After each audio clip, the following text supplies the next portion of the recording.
Hello all, my name is Anupriya and I welcome you all on AP education. मैं आपको AP education पर NCERT class 7 पढ़ा रही हूँ। उसमें हम 5 चैप्टर्स कंप्लीट कर चुके हैं। आज हम करेंगे chapter number 6 that is respiration. लेकिन उससे पहले अगर आपने चैनल को सब्सक्राइब नहीं किया है तो प्लीज़ सब्सक्राइब करें और हर क्लास के नोटिफिकेशन के लिए बेल आइकन को प्रेस करें। So let's start today's class. Cellular respiration, the process of breakdown of food in the cell with the release of energy is called cellular respiration। वो process जिसमें क्या होता है, फूड का ब्रेकडाउन होगा और एनर्जी रिलीज होगी, उसी को हम सेलुलर रेस्पिरेशन बोलते हैं। इसमें फूड जो है वो छोटे छोटे टुकड़ों में टूट जाएगा और एनर्जी रिलीज होगी, उसको हम सेलुलर रेस्पिरेशन बोलते हैं। फूड था हमारे पास, फूड उसको हमने खाया और डाइजेस्ट कर लिया। हमें पता है कि फूड को हमने डाइजेस्ट कर लिया। फूड जो है वो किस में चला गया, स्मॉल इंटेस्टाइन में एब्जॉर्ब कर लिया जाता है डाइजेस्ट करके, और डाइजेस्ट करके हमारे शरीर के अंदर वो ग्लूकोज की तरह स्टोर हो जाता है सेल्स के अंदर। फिर वो ग्लूकोज जो है जो सेल्स के अंदर पड़ा हुआ है वो क्या होगा, ऑक्सीजन का यूज करके फूड को छोटे छोटे टुकड़ों में तोड़ देगा और उससे एनर्जी रिलीज होगी, जिसको हम सेलुलर रेस्पिरेशन बोलते हैं। तो सेलुलर रेस्पिरेशन क्या प्रोसेस हो गई, ऐसी प्रोसेस जिसके अंदर फूड जो है, खाना जो है, उसको छोटे छोटे टुकड़ों में तोड़ दिया जाता है और एनर्जी रिलीज होती है, उसी प्रोसेस को हम रेस्पिरेशन बोलते हैं। Cellular respiration is of 2 types. Cellular respiration जो है वो 2 प्रकार से होता है। सेलुलर इसलिए बोला क्योंकि सेल के लेवल पे हो रहा है। ब्रेकडाउन ऑफ एनर्जी जो है, ब्रेकडाउन ऑफ फूड जो है एंड रिलीज ऑफ एनर्जी वो सेल में होती है, इसलिए हमने इसे सेलुलर रेस्पिरेशन बोला। Cellular respiration is of 2 types, that is aerobic respiration and anaerobic respiration। जो सेलुलर रेस्पिरेशन है ये 2 प्रकार का होता है, एक तो है एरोबिक रेस्पिरेशन और दूसरा है anaerobic respiration. Aerobic respiration, the process of break down of glucose in the presence of oxygen to produce carbon dioxide, water and energy. Aerobic respiration क्या है, एरोबिक रेस्पिरेशन वो प्रोसेस है जिसके अंदर फूड जो है वो टूटता है सेल के अंदर। फूड क्या है, ग्लूकोज है। जो फूड सेल के अंदर स्टोर होता है उसको हम ग्लूकोज बोलते हैं। और ग्लूकोज कहाँ से मिला हमें, हमने फूड को डाइजेस्ट किया और ग्लूकोज जो था वो सेल के अंदर स्टोर हो गया। तो वो जो ग्लूकोज है उसका क्या होगा, in the presence of oxygen. Aerobic respiration जो होगा वो ऑक्सीजन की प्रेजेंस में होगा। हमने क्या किया, ब्रीथ किया, ब्रीथ इन किया, उसके बाद ऑक्सीजन जो है वो अंदर ले लिया और वो ऑक्सीजन जो है उसकी प्रेजेंस में ग्लूकोज ब्रेक डाउन होगा, ग्लूकोज टूटेगा CO2, H2O और एनर्जी में। CO2 क्या है, एक गैस है जो कि वेस्ट मटेरियल है। H2O और एनर्जी हमें मिलेगी। तो इससे क्या होगा, हमें एनर्जी मिलेगी हमारे डेली वर्क्स करने के लिए। हम कोई भी काम करते हैं, बॉडी के मेंटेनेंस के लिए भी हमें एनर्जी चाहिए होती है। तो इस तरह से एरोबिक रेस्पिरेशन के अंदर हमें एनर्जी मिलती है।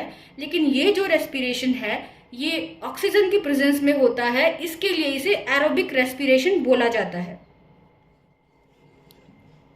Anaerobic respiration, the process of breakdown of glucose in the absence of oxygen to produce alcohol, carbon dioxide and energy is called anaerobic respiration. Anaerobic respiration क्या होगा, एनारोबिक रेस्पिरेशन जो है वो अब्सेंस ऑफ ऑक्सीजन होगा। उसमें क्या होगा, oxygen present नहीं होती तब जो रेस्पिरेशन होता है उसको हम एनारोबिक रेस्पिरेशन बोलते हैं। जैसे ग्लूकोज है हमारे पास, उसका क्या होगा, in the absence of oxygen. Muscles के अंदर जैसे होता है एनारोबिक रेस्पिरेशन, तो ग्लूकोज जो है सेल के अंदर ग्लूकोज पड़ी है लेकिन ऑक्सीजन नहीं है। जब हम एक्सरसाइज वगैरह कर लेते हैं तो सेल के अंदर ग्लूकोज तो है लेकिन इतनी पर्याप्त मात्रा में ऑक्सीजन नहीं मिल पाता। तो इन द अब्सेंस ऑफ ऑक्सीजन क्या होगा, ग्लूकोज जो है वो अल्कोहल, CO2 एंड एनर्जी में टूटेगा। वहां पे क्या मिला था, हमें वाटर मिला था, लेकिन यहाँ पे क्या होगा, in the absence of oxygen we will get alcohol, CO2 and energy. Anaerobic respiration में हमें एनर्जी बहुत कम मिलती है as compared to aerobic respiration. Aerobic respiration में जो एनर्जी का लेवल होता है वो क्या होता है, ज्यादा होता है, और ऐसे हमें एनर्जी कम मिलेगी। Pathway for entry of oxygen, अब ऑक्सीजन जो है एटमोस्फेयर के अंदर पड़ी हुई है, वातावरण के अंदर पड़ी हुई है, वो हमारे अंदर कैसे आएगी, पहले कहाँ ऑक्सीजन एंटर करेगी, हमारे नॉस्ट्रिल्स के अंदर। नॉस्ट्रिल से नेजल पैसेज के अंदर ऑक्सीजन जाएगी, नेजल पैसेज से फिर फेरिंग्स के अंदर ऑक्सीजन जाएगी। आफ्टर दैट ट्रैकिया, ट्रैकिया के अंदर ऑक्सीजन पहुंच गई है। फिर bronchus, bronchiole and further alveoli. Alveoli के अंदर क्या होता है, ऑक्सीजन और CO2 का एक्सचेंज होगा, एक्सचेंज ऑफ गैसेस जो होगा वो एल्वियोलाई के अंदर होता है।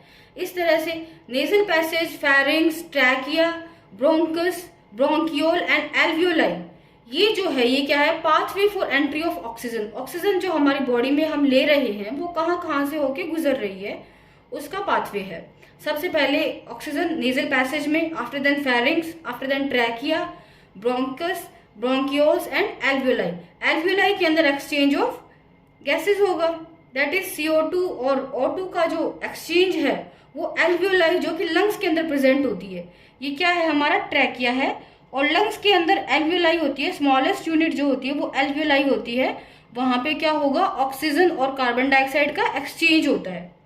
Pathway for exit of carbon dioxide, अब ऑक्सीजन तो हमने ले ली, अब कार्बन डाइऑक्साइड को हम कैसे एग्जिट करेंगे, तो उसके लिए क्या होता है कि ब्लड है, ब्लड से कार्बन डाइऑक्साइड कहाँ आई, एल्वियोलाई के अंदर आई। एल्वियोलाई से ऑक्सीजन जो है वो ब्लड के अंदर चली गई है। ऑक्सीजन जो है एल्वियोलाई से वो कहाँ चली गई, वो जो है वो ब्लड के अंदर चली गई ऑक्सीजन, बल्कि ब्लड से जो कार्बन डाइऑक्साइड जो है वो एल्वियोलाई के अंदर आ गई है। एल्वियोलाई से होती हुई फिर ब्रोंकियोल्स के पास में कार्बन डाइऑक्साइड चली जाएगी। After that bronchi, pharynx, nasal passage and outside of the body. जो pathway of entry of oxygen होता है उससे जस्ट अपोजिट क्या हो जाएगा, pathway for the exit of carbon dioxide हो जाएगा। ब्लड के अंदर कार्बन डाइऑक्साइड थी, ब्लड के अंदर से कार्बन डाइऑक्साइड एल्वियोलाई के अंदर आएगी, फिर ब्रोंकियोल्स के अंदर आएगी। आफ्टर दैट ब्रोंकाई, फेरिंग्स और नेजल पैसेज से होती हुई बाहर चली जाएगी। यहाँ पर हमने बताया है कि ऑक्सीजन का जो एक्सचेंज है और कार्बन डाइऑक्साइड का जो एक्सचेंज है, that is exchange of gases जो है वो एल्वियोलाई के अंदर होता है। एल्वियोलाई ये जो है यहाँ पे क्या हो रहा है, एक्सचेंज ऑफ गैसेस हो रहा है। ब्लड के अंदर से कार्बन डाइऑक्साइड एल्वियोलाई में गई और एल्वियोलाई से जो ऑक्सीजन है वापस वो ब्लड में आ गई है। Both entry of oxygen and removal of carbon dioxide are physical process. अब जो एंटर हो रही है ऑक्सीजन हमारे अंदर एंटर हो रही है और हम रिमूव कर रहे हैं कार्बन डाइऑक्साइड को, ये दोनों ही प्रोसेस कैसी हैं, ये दोनों ही फिजिकल प्रोसेस हैं। और इस प्रोसेस को क्या बोलते हैं, हम ब्रीदिंग बोलते हैं। रेस्पिरेशन तो क्या होता है, एक बड़ा टर्म हो जाता है। रेस्पिरेशन में तो हमें एनर्जी मिलती है, breakdown of energy, breakdown of food, breakdown of glucose and we get energy, वो तो क्या होता है, रेस्पिरेशन होता है। लेकिन ब्रीदिंग के अंदर क्या होता है, ब्रीदिंग के अंदर केवल removal of carbon dioxide and entry of oxygen, this is called breathing. Breathing is a physical process by which air rich in oxygen is taken in and air rich in carbon dioxide is given out with the help of respiratory organs. Breathing वो process होती है, breathing एक physical process है जिसके अंदर क्या होगा कि air rich in oxygen, ऐसी air जिसके अंदर ऑक्सीजन ज़्यादा है वो तो हम क्या कर लेंगे, टेक इन कर लेंगे। लेकिन एयर, ऐसी एयर जो कि कार्बन डाइऑक्साइड जिसके अंदर ज़्यादा है वो हम गिव आउट कर देते हैं, बाहर आ जाएगी हमारी बॉडी से, तो इस प्रोसेस को हम ब्रीदिंग बोलते हैं। लेकिन रेस्पिरेशन जो है वो एक बड़ा टर्म है, ब्रीदिंग केवल एक छोटा सा पोर्शन है रेस्पिरेशन का, that is breathe in breathe out. हम योगा करते टाइम करते हैं ना, breathe in, we take oxygen inside, after that we will get out carbon dioxide. तो इस तरह से वो प्रोसेस जो होती है, एक छोटी सी टर्म, उसको हम ब्रीदिंग बोलते हैं। लेकिन breathing is a part of respiration. It comprise inhalation and exhalation. Breathing के अंदर क्या होता है, इनहेल एंड एक्सहेल। हम इनहेल करेंगे किसको, ऑक्सीजन को हम इनहेल करेंगे, और एक्सहेल कर देंगे किसको, कार्बन डाइऑक्साइड को हम एक्सहेल कर देते हैं। इनहेलेशन के अंदर होगा रिब्स मूव अप, क्योंकि हमें क्या है, चेस्ट कैविटी का साइज बड़ा चाहिए, इसके लिए रिब्स क्या करेंगी, मूव अप, रिब्स जो है वो अप मूव करेंगी। एंड डायफ्राम मूव डाउनवर्ड, हमारा जो डायफ्राम है वो नीचे की तरफ मूव करेगा। Space in chest cavity increases, और इससे क्या होगा, जब रिब्स अप मूव कर रही है, डायफ्राम नीचे की तरफ मूव कर रहा है, तो स्पेस जो है वो चेस्ट कैविटी के अंदर वो बढ़ गया है। Air rashes into the lungs, इस तरह से एयर जो है वो लंग्स के अंदर आ जाएगी। अब एक्सेलेशन में क्या होता है, रिब्स मूव डाउनवर्ड, रिब्स जो है हमारी, ये वाली रिब्स जो हैं ये क्या करेंगी, ये डाउनवर्ड मूव करेंगी, और ये वाला जो डायफ्राम है ये क्या करेगा, मूव अपवर्ड। जब ये डाउनवर्ड मूव कर रही है, डायफ्राम अपवर्ड मूव कर रहा है, तो स्पेस क्या हो रहा है चेस्ट कैविटी के अंदर, डिक्रीज हो रहा है। तो space in chest cavity decreases. ये जस्ट इनहेल जो हम करते हैं उसके जस्ट अपोजिट होता है exhale. Air rushes out of the lungs, और एयर जो है एक्सहेलेशन में क्या होगा, आउट ऑफ लंग्स, लंग्स के बाहर चली जाएगी एयर। कैसे होता है, अब जो इंसेक्ट होते हैं, फॉर एग्जांपल कॉकरोच, जो कि एनसीईआरटी में दिया गया है, उसके अंदर क्या होगा, ब्रीदिंग इन कॉकरोचेस। कॉकरोच के अंदर कैसे ब्रीदिंग होगी, insect such as cockroach have a small openings on the side of their body known as spiracles.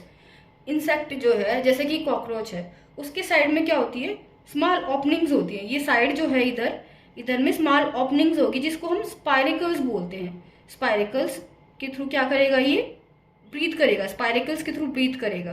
Cockroach breathe through spiracles. ये 1 मार्क्स में आंसर पूछा जा सकता है मल्टीपल चॉइस क्वेश्चन के अंदर। ट्रैकियल ट्रंक है, ये स्पाइरेकल है, और ये क्या है, ट्रैकियल ट्रंक है।